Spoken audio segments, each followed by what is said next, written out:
Hare Krishna and welcome back to my channel. আপনারা সবাই কেমন আছেন? রাধে রাধে, শুভ সকাল। এখন 7টা বাজে। তো আপনারা কেমন আছেন? আশা করছি ভালো আছেন। আমিও খুবই ভালো আছি। এখন প্রায় 7টা বাজে। আমি এখন যাব পড়াতে। আর আজকে হলো পঞ্চমী। পঞ্চমী মানেই পুজো শুরু হয়ে গেছে। পঞ্চমী সন্ধ্যে থেকে পুজো আরম্ভ হয়ে যায়। আজকে একটু প্ল্যান আছে, দেখি কোথায় যাওয়া যায়। চলুন, এখন আমি আগে পড়াতে চাই, নাহলে আমি খুবই লেট করছি, কারণ 7টা থেকে পড়ানো ছিল। আমি অনেকটাই লেট হয়ে গেছি। তো চলুন, সাথে থাকুন। এই ব্লগটা আশা করছি ভালো লাগবে। যেতে যেতে আপনাদের সাথে কথা বলি।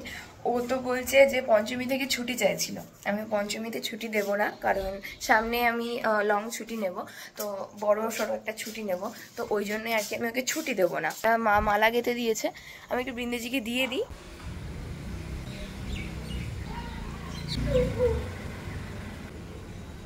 আবার উপরে যেতে হচ্ছে। আমি জলের বোতল আনতেই ভুলে গেছি। ইদানিং আমার এই জলের বোতলটা ভীষণ প্রিয় হয়ে গেছে, কেন জানি না।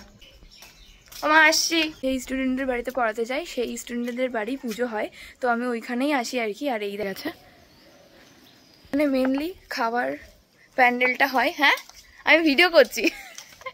রান্না করছো তুমি? ও, এখানে মেনলি খাওয়ার প্যান্ডেলটা হয়, আর ভগবানকে আপনাদের সাথে দর্শন করিয়ে দিই। চলুন, পঞ্চমী, চলো ভিডিও। আমাকে এখন বাড়ি চলে যেতে হচ্ছে। ও ভোর 4টের সময় ঘুমিয়েছে। তো বৌদি বলছে যে তুই 10টা-11টার দিক করে আয়। ও না ঘুমালে, শরীরটা যদি না টানে, তাহলে ও অসুস্থ হয়ে যেতে পারে। আর ওই কদিন ভীষণ খাটাখাটনি করছে। রোদ দেখেছো? শরৎ।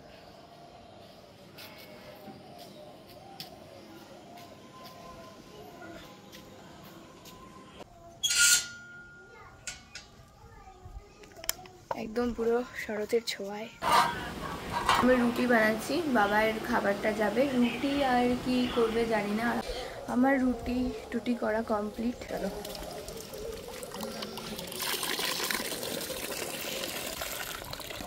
হাতটা ধুয়ে নেবো এই জলেই।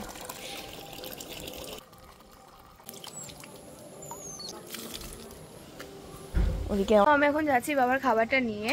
এই যে এর ভিতরে 200 টাকা, 100 টাকার পনির আনতে হবে আমাকে। রাজদীপ দাদাদের দোকানে যাব, ওদের পনিরটা খুবই সুন্দর হয়, একদম মনে হয় খাঁটি পনির খেয়ে মনে হয়। তো চলো যাই। বৃন্দাবন যাওয়ার জন্য আমি এতটা এক্সাইটেড ছিলাম যে এই ভিডিওটার কথা মাথায় ছিল না, ভিডিওটা এডিট করতে হবে। আমি এখন পড়াতে এসেছি। বৌদি বলেছিল যে ছাতু জল খেয়ে তারপরে ওকে পড়াতে বসতে, তো ওই জন্য আমি ওকে বললাম তুই তাড়াতাড়ি যা, আমি এখানে বসে আছি, 5 মিনিটের মধ্যে তাড়াতাড়ি খেয়ে দিয়ে চলে আয়। তাই ও গিয়েছে, এই আসছে। খেয়েছিস? এত তাড়াতাড়ি খাওয়া গেল? বাহ, গুড বয় গুড বয়। ঘুমিয়েছিল বেচারার, উপর থেকে ভীষণ ধকল যাচ্ছে। 4:30টায় ঘুমিয়েছে। দুদিন না, 4:30 না 5টার সময় ঘুমিয়েছিস? 4:30টায় ঘুমিয়েছে। বেচারার কত কষ্ট। বাড়িতে পুজো থাকলে যা হয়, তাই তো। তো যাই হোক, আমি পড়িয়ে নিই, তারপরে আপনাদের সাথে কথা বলছি। হরে কৃষ্ণা। তো আমি এখনই পড়িয়ে বাড়ি আসলাম, মানে 12টা নাগাদ। এখন আমি রান্নার দায়িত্বে আছি। এই যে পনির উচ্ছে ভাজা, এদিকে হলো শুক্তো হবে একটু, বেগুন দিয়ে, আলু দিয়ে, কলা দিয়ে। কলা আছে? হ্যাঁ, কলা দিয়ে হবে। রান্নার দায়িত্বে আমি আছি। এখন আমি জাস্ট পনিরটা ভেজে নেব আগে। পনিরের রেসিপি তোমরা যদি চাও তাহলে কমেন্ট করো তাড়াতাড়ি, আমি অবশ্যই রেসিপিটা শেয়ার করবো তোমাদের সাথে। আমি এই রেসিপিটা আমি আমার দিদার কাছ থেকে শিখেছি, মানে এত টেস্টি। আমি এর আগে একবার বানিয়েছি, এতটা টেস্টি হয়েছে আমার। আমি রিভিউ দেবো সেটার আমার মানে মাথায় নেই। ভেজে ভেজে তারপরে আপনাদের সাথে কথা বলছি। এটাকে আমি একটু কড়া করেই ভাজবো, কড়া করে ভাজলে মানে ভালোই লাগে আর কি। এগুলো যখন ভাজা হয়ে যাবে তখন এই জলটার মধ্যে আমি দিয়ে দেবো, তাহলে পনিরটা একটু নরম হয় আর খেতেও ভালো লাগে। এই রেসিপিটা আমি পুরো দিদার কাছ থেকে শিখেছি, আর এটা আমি আজকে রান্না করছি সেকেন্ডবার হচ্ছে এরকমভাবে আমি রান্না করছি। রেসিপিটা আপনারা যদি চান তাহলে চট জলদি করে কমেন্ট করুন। এখন আমি উচ্ছেটা ভাজছি। আমার মা এদিকে মশলা করছে। এই যে আলু টালু সব এইখানটায় শুক্তো হয়ে গেছে, এদিকে উচ্ছে ভাজাও হয়ে গেছে, আলু টালু সব ভাজা হয়ে গেছে। এখন আমি এই যে মশলাটা একটু কষছি, আলু টালু দেবো, পনির টনির দিয়ে ব্যাস পনির রান্নাটাও হয়ে যাবে। রাতে আবার প্ল্যান আছে একটু ঘুরতে যাওয়ার, যাবো কিনা আবার ঠিকও নেই, আমি বুঝতে পারছি না। কিন্তু বনগাঁতে আমার কাজও আছে, খুব সম্ভবত যাওয়ারই সম্ভাবনা বেশি। তো পনির টনির রান্না বান্না করে আমি এখন এসছি উপরের ঘরে, একটুখানি শোবো। যাবো হলো ওই বেলাতে, মানে বিকেলবেলা না, সন্ধ্যেবেলায় 7:30টার সময়। কৃষ্ণা, তো আমি এখন বেরিয়ে পড়েছি। আমার বান্ধবী অনেক ফোন করেছে, 6:30 যাওয়ার কথা, 7টা বেজে গেছে। ওই দেখা, ওই সাইকেলটা দাও না, সাইকেলের চাবিটা দাও। সাইকেল নিয়ে নিয়েছি, এবার তাড়াতাড়ি চলো, প্রিয়া অনেকবার ভুল করে ফোন করেছে। আর এই যে ঠাকুর, ওই বাড়িতেও পুজো হচ্ছে। আমাদের পাড়ায় এখন বহুত পুজো হয়।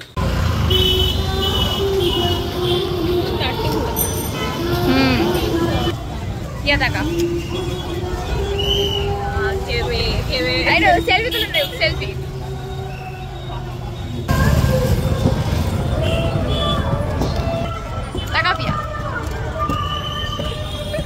দেখো, তোমাদের সাথে কথা বলতে বলতে আমি আবার বনগাঁতেও পৌঁছে গেছি। আর বনগাঁর এই প্যান্ডেলটা মানে কোথায় যে দেখেছি আমার কিছুই মনে পড়ছে না। তো যাই হোক, তোমাদেরকে এইভাবেই দেখাতে হচ্ছে। তো এই যে প্যান্ডেলটা খুবই সুন্দর করেছিল। বনগাঁর প্রতিটা প্যান্ডেলই খুবই সুন্দর করে প্রত্যেক বছর, বাট এই বছরটা ভীষণই মানে দেখার মতো প্যান্ডেল ছিল। আর এই প্যান্ডেলটা খুবই ইউনিক ছিল, মানে খবরের কাগজ দিয়ে তৈরি করেছিল প্যান্ডেলটা। আমরা যখন যাই তখনও দেখছি যে এখনও মানে করছে আর কি। তো খুবই সুন্দর হয়েছে এই প্যান্ডেলটা, আমার তো খুবই ভালো লেগেছে। তোমাদের কেমন লাগছে তোমরা অবশ্যই কমেন্টে জানিও। সব প্রতিমাগুলোই খুবই ভালো ছিল। আর এইখানটায় আমরা 4 মূর্তি, ওটা হলো সুপর্ণার দিদির মেয়ে, আর আমরা এই 3 বান্ধবী মিলেই গিয়েছিলাম আর কি ঘুরতে।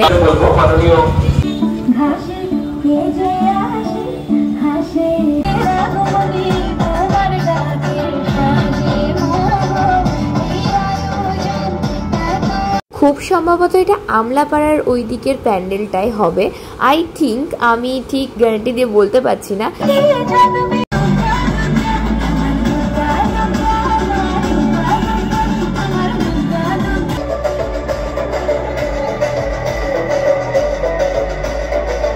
খুবই সুন্দর ছিল এই প্যান্ডেলটা। আর এখানটায় নাচ পরিবেশন হচ্ছিল। আমি এখানে ঠিকমতো ভিডিওই করতে পারিনি, কারণ সামনে অনেক লোক জমায়েত হয়ে গেছিল। তারপরে সামনে ব্যারিকেড দিয়ে দেওয়া ছিল, আমাদেরকে ঢুকতেও দিচ্ছিল না। আর এখন অবশেষে ব্যারিকেডটা তুলে দিল, তারপরেই আমরা ঢুকতে পারলাম। এদিনকে আমরা পুরোটা কভার করতে পারিনি, বাট যতটুকানি দেখানো সম্ভব ততটুকানি তোমাদেরকে দেখালাম। আর প্রত্যেকটা প্যান্ডেল কেমন হয়েছে অবশ্যই কিন্তু কমেন্টে জানিও।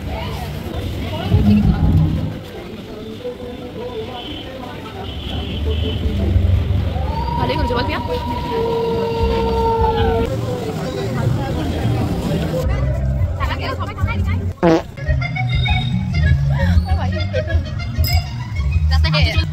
Hello guys, we are going. এইবার ঠিকঠাক আসছে।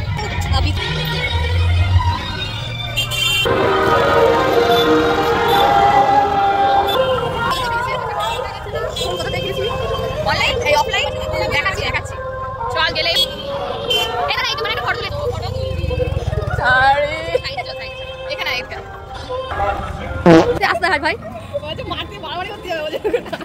হ্যাঁ, এই পোর্শনটা ভালো হচ্ছে, আর বেশ সুন্দর।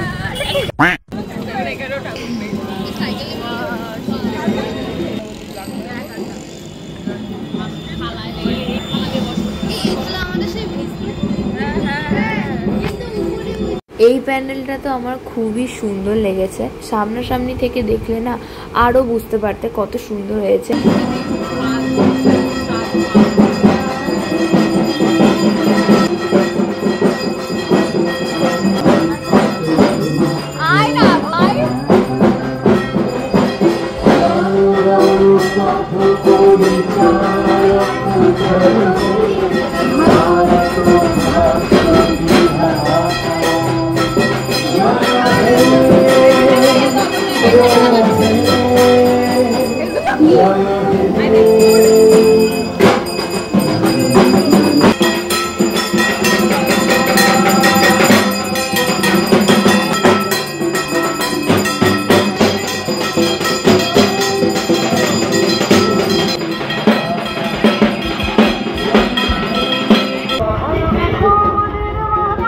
তারপর আমরা চলে যাচ্ছিলাম, আর যেতে যেতে অনেক ঠাকুর দেখতে পেয়েছি আমরা।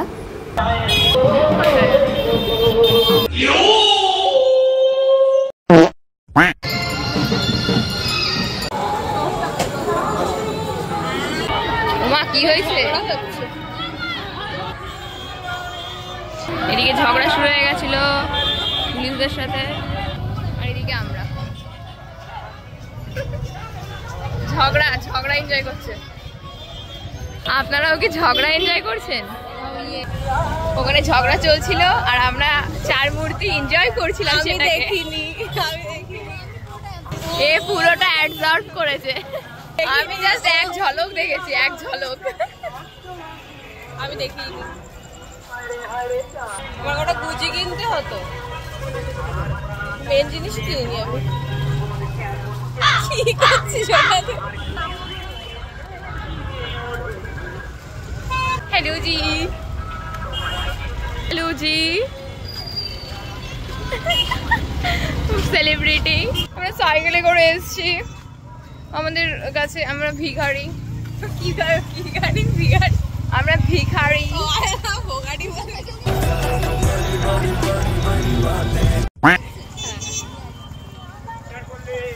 ওঠাবো না, ওঠালে 1050। এখন আমরা গুহার মধ্যে ঢুকছি। আমার ফিউচারটা ঠিক এরকম অন্ধকার ছিল, আলোয় রূপান্তরিত হয়েছে আস্তে আস্তে। মানে এখন আমরা সাইকেল নিতে যাচ্ছি। চলুন আপনাদের ওই সেই গুহায় নিয়ে যাই। সাইকেল অন্যবার এইদিকে লাইট থাকে না, তোর মুখ যা গ্লেজ দেয় তাতেই আলোকিত হয়ে যায়। কি হয়েছে? অনেকদিন পরে চালাচ্ছে, সেই 9-এ চালিয়েছি। আর আমি তো মানে কি বলবো, এই সাইকেল বদলাইনি। ভাই আমাকে কত সুন্দর লাগছে রে। আরে এটা আমার সাইকেল না, এটা আমার বৌদির সাইকেল। এ ভাই এই চুড়িদারটা পরে আমার হেভি লাগছে তো। মোটেও না, গজব বেজতি। এখানেও পুজো হচ্ছে।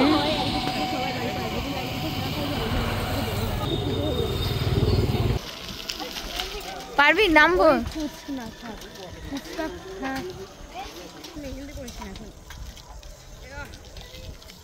আমার বান্ধবীর কত কষ্ট হচ্ছে। ও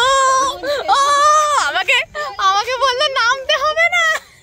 আমি জানতাম পারবি না। আমাকে বললো নামতে হবে না, সে আমাকে নামতেই হলো।